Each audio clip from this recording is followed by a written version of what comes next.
Okay, good day my fellow Chemilites. I welcome you to the Med YouTube channel.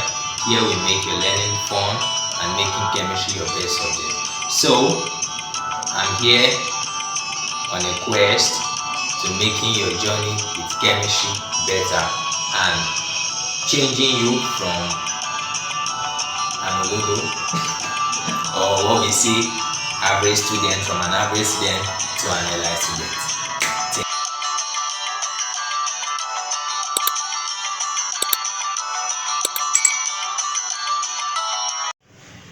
Okay, good morning my fellow Chemilites. Today I'm going to be treating hydrogen, and I'm going to be telling you everything you need to know about hydrogen. So first of all, if you hear the word hydrogen, what comes to your mind? Hydrogen is a non-metal. So now, but actually hydrogen is a special element. It's kind of odd because it doesn't suit in group 1. Neither does it suit in group 7, which is called the halogens. So due to convenience, it was placed in group 1. So first of all, if hydrogen loses an electron, it will become an hydrogen ion, which is positive, also known as proton. And if it gains an electron, it becomes hydride, which is negatively charged.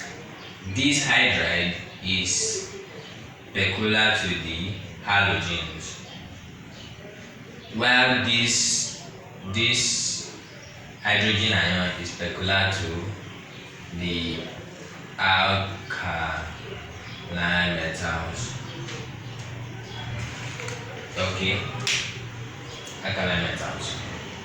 So now, moving forward, hydrogen is neutral, odorless, colorless, and tasteless. Hydrogen is 14.4 times less dense than air. It has a mass of 1.0008. So take note of all these things. These are important points which you should take note about the element hydrogen. So now, hydrogen undergoes an electron pair covalent bond with itself. It undergoes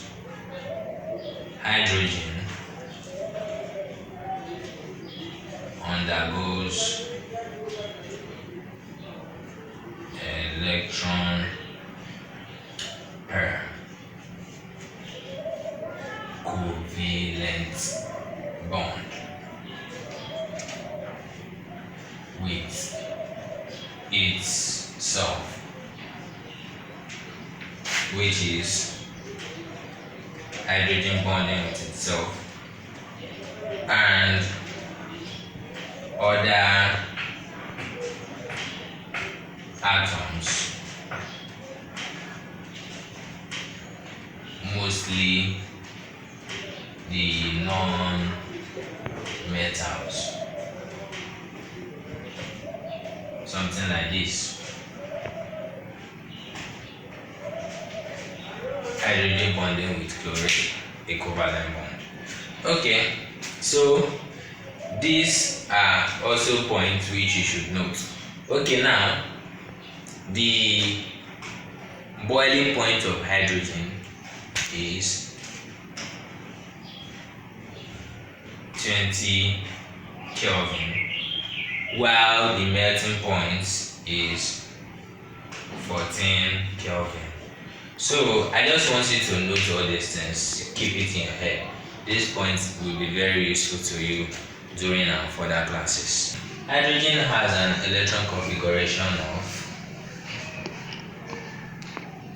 S1, 1s1, and also it has an atomic mass of 1.008. Please note this. And now moving further, hydrogen was first called inflammable air by Antonio Lavoisier. He first called it inflammable air. Please note, because this can also be a post-UM equation. What was the name Antonio Lavoisier first called hydrogen? You will see something like water former, you will see inflammable air, and you will see something like pop sound or something like that. You get? So let me just write it. First, Antonio Lavoisier first called hydrogen inflammable air. So next up, hydrogen can also be called water former. Please note this. Hydrogen means water former. Okay, if you just want to know, hydrogen was gotten from two Greek words. Hydrogen was gotten from two Greek words. First, hydra, which means water, and genesis, which means from.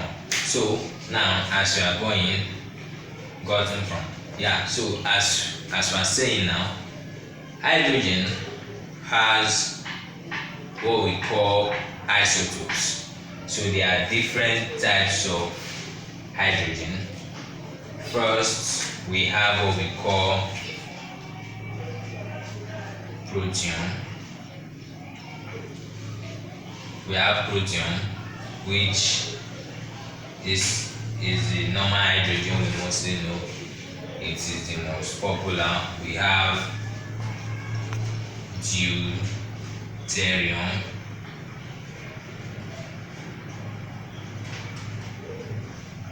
which this deuterium is the hydrogen used to form heavy water, D2O.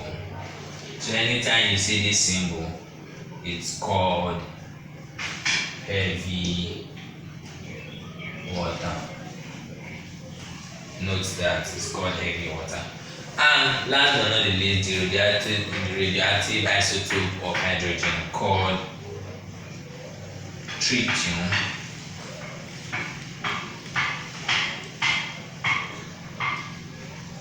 It's called tritium. So it's just, you can write it like this: radioactive, so that you can note it. Okay, so now these are all the isotopes of hydrogen. Now this protium is the most abundant of them all. It has a percentage of 99.98%. This one, tritium, is radioactive and it does not occur naturally. Tritium does not occur naturally. It's artificial. So hydrogen is the most abundant element in the universe. Take note of that. The most abundant in the universe. So apart from that, you can also note that hydrogen is the 10th most abundant in the Earth crust. So there are two different questions. There are two different terms, so that you don't misplace them. Most abundant in the universe and 10th most abundant in the Earth crust. Okay, so the laboratory preparation of hydrogen. Now we have three laboratory preparation of hydrogen. We will talk about the industrial preparation later. So from dilute mineral acid without heating is the first, second from cold water, and last from steam. So now the laboratory preparation of hydrogen is based on the electrochemical series, because from the formation of hydrogen ion, when hydrogen loses an electron, it becomes hydrogen ion, which is also called proton. So now this proton In the electrochemical series, we all know where it is, and you should check your electrochemical series from your textbook, or you can browse it up. So those elements above hydrogen can displace hydrogen in any reaction, but those below it, like copper, silver, gold, and so on and so forth, cannot displace it. So now is like a real life scenario, like you know how this thing goes. Like let me say, for example, if a child is sitting down and elder walks up, because of his or her age, the child will have to stand up from the seat so that the elder can sit down. It's also called displacement. Also, same likewise, rich and poor people is also work the same way. So just get it into your head like that. Okay, moving on from dilute mineral acid without heating. Now, when an element like zinc reacts with HCl to give us what? To give us zinc chloride and displacing of hydrogen. So, but if you see this reaction here, it's not balanced. We have to add 2 for it to be balanced. Okay, and later on I'm going to be dropping videos on balancing of equation and other calculation in chemistry in my shorts. So now, an element also as magnesium reacts with H2SO4 to give us what? Magnesium sulfate, and to displace hydrogen. So if you notice now, this is how we prepare hydrogen from dilute mineral acids. These are the examples of dilute mineral acid, HCl and H2SO4. Okay, so moving on, in the second preparation of hydrogen in the lab from cold water, in the electrochemical series, the first 2 cations, which are potassium and sodium, they are very reactive, so they don't need like steam or the hotness of the water for it to react. Even as cold as the water, it will react vigorously. So now, if you react sodium with water, it will give us sodium hydroxide and displace hydrogen. So from the look of things now, this equation is not balanced. We have to put 2 here and also put 2 here. Now, potassium will react with water, cold water, to give us what? Potassium hydroxide and displace water. So with the look of things now, this equation will be balanced like this. Okay. Good. Yeah, the equation is balanced. So now the last but not the least, from steam. So now, elements like magnesium react with steam to give magnesium oxide. We give magnesium oxide and displace hydrogen. Okay, so now the last reaction from steam, iron reacts with steam to give us an iron oxide and displace hydrogen. Okay, there's a question that always comes: which element reacts with steam? at red heat to displace hydrogen. And note, the reaction is reversible, so it can actually reverse. The answer is iron. So now, if iron reacts with steam, it will give us an oxide of iron and displace hydrogen. So this equation is not balanced. We have to put 4 here and put 4 here, and finally the reaction is balanced. Alright. Now the industrial preparation of hydrogen, we have various steps and various types of industrial preparation. The first one we're going to be talking about is the electrolysis, by electrolysis. Okay, the first one is the electrolysis of acidified water using Hofmann voltameter.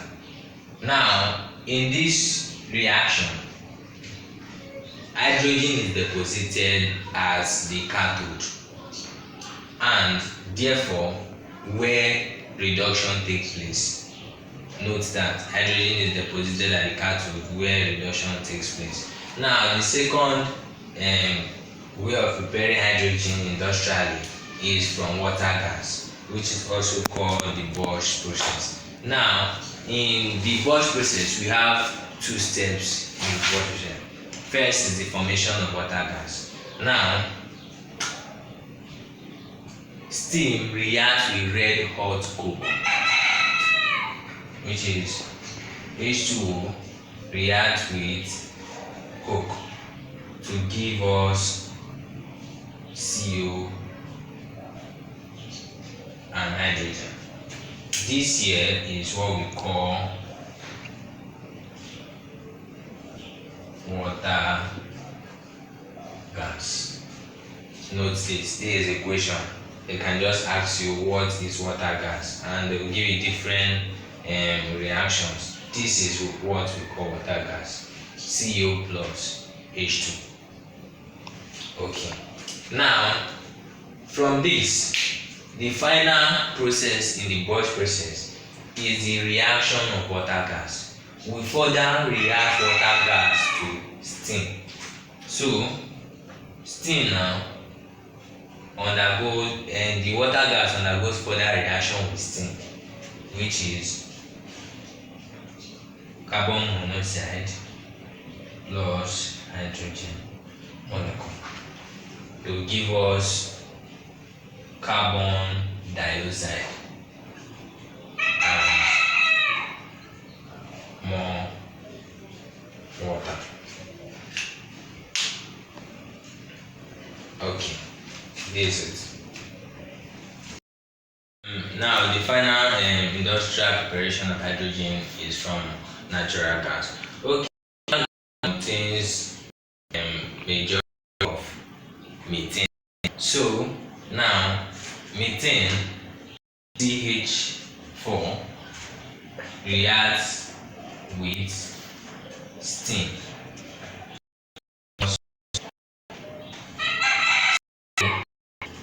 and 3 molecules of hydrogen. So now looking at this reaction is balanced. But wait, this reaction can only take place under 800 degrees Celsius in the presence of nickel catalyst before we can be able to get this amount of hydrogen. Are we correct? Okay, so now furthermore, this CO in this reaction can be removed by what? Ammonium, note this, copper, 1 ethanoate, or copper, ammonium copper 1 fluoride can also remove this CO Then this CO2 produced from the further reaction of this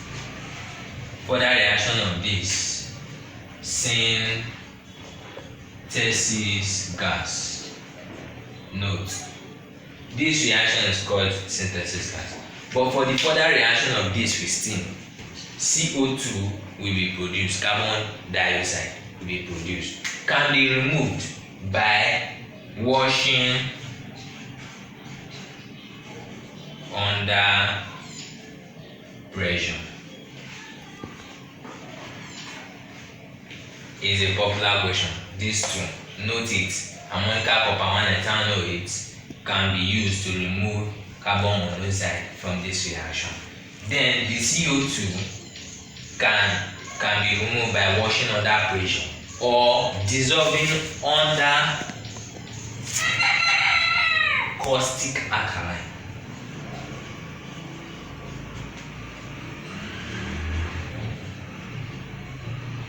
Okay, now you must be wondering what is caustic alkaline. It's simple. Potassium hydroxide or sodium hydroxide. So now note, I don't know, like from in the water gas reaction, we use iron catalyst. We use iron as catalyst for the second reaction, as we use nickel here for the first reaction. And the temperature in the water gas process is 450 degrees Celsius, as this temperature here is 800 degrees Celsius. Okay, so the reactions of hydrogens are as follows. First of all, hydrogen acts as a reducing agent. Remember when we were saying in the beginning of the class, we said that hydrogen donates an electron to become positively charged, called proton. So now this hydrogen reacts with oxide of metals to reduce them to their metal. So like an example of that reaction is hydrogen reacts with zinc oxide to give us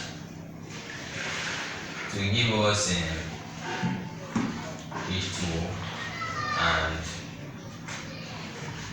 zinc. So this reaction, okay, the reaction is balanced. Now also hydrogen reacts with copper oxide to give us water and copper. So this is how hydrogen acts as a reducing agent. Okay, next up, combustion. Combustion, we have been saying this, that hydrogen combusts to produce water. So when hydrogen burns in air, it forms steam. So now this reaction is as follows: H2 plus O2 to give us what? Water molecule. So now this reaction, okay, all right. So now the equation is balanced. This is a combustion reaction. Now the last but not the least, hydride formation. Okay, hydride formation. This is a binary compound formed by hydrogen. So first of all, we have ionic hydrides, are also called saline hydrides. These hydrides, they are alkaline in nature. So we have something like this: the reaction between sodium and hydrogen molecule to give us what? Sodium hydride. So you see, to give us sodium hydride and other like other reactive alkaline metals can give alkaline hydrides. So going down to covalent hydrides. Covalent hydrides are from the p orbitals, so as the ionic are from the s orbital. So every s orbital metals react with hydrogen to give silane hydrides. Do we understand? Then the p orbitals are for the covalent hydrides. So the covalent hydride, example of the covalent hydride are ammonia, we have H2O, water, and we also have methane. Sorry, that's not methane. Yes, this is methane. So, okay, now these covalent hydride, they can either be neutral, acidic, or basic, depending on the reaction. So remember, these are the reaction between p block metals with hydrogen to give covalent hydride. Ionic are s block metals to give silane hydride, also called ionic hydride. So interstitial hydride, these are hydrides which are from the transition metal, from the d block. All d block metals react with hydrogen to give us interstitial hydride, which are also called what they call it, transition metals. So mainly, note it, mainly transition metal form these interstitial hydrides. Are we clear? Alright. Okay, finally, the uses of hydrogen. So now, first of all, which is the most important use of hydrogen, is the production of ammonia.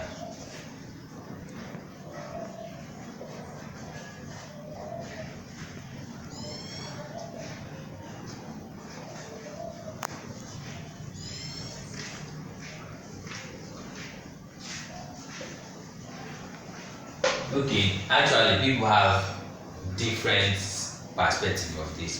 A lot of people, like, they argue and say the most important use of hydrogen is not the production of ammonia. Actually, from the new concept chemistry, which is a JAMB accredited textbook, it says that the most important use of hydrogen is production of ammonia. So take it. Then the second use of hydrogen is for the hydrogenation of oil. So unsaturated oil is hydrogenated to become saturated, which is margarine. Okay, next up, liquid hydrogen is used as rocket fuel, and also hydrogen is used in filling balloons due to its lightness. But we say hydrogen is combustible, though it does not support combustion, but it's combustible. So now presently we prefer using helium, which is non-combustible, instead of hydrogen. So finally, Hydrogen is used for the production of atomic bomb through nuclear fusion reaction. So these are all the uses of hydrogen. Please take note of them. Most of them are repeated questions, especially this, and this also. And this is not common, but it's also a question also. This also comes out. So take note of all of them. That are very, very important. Okay. Thank you for watching.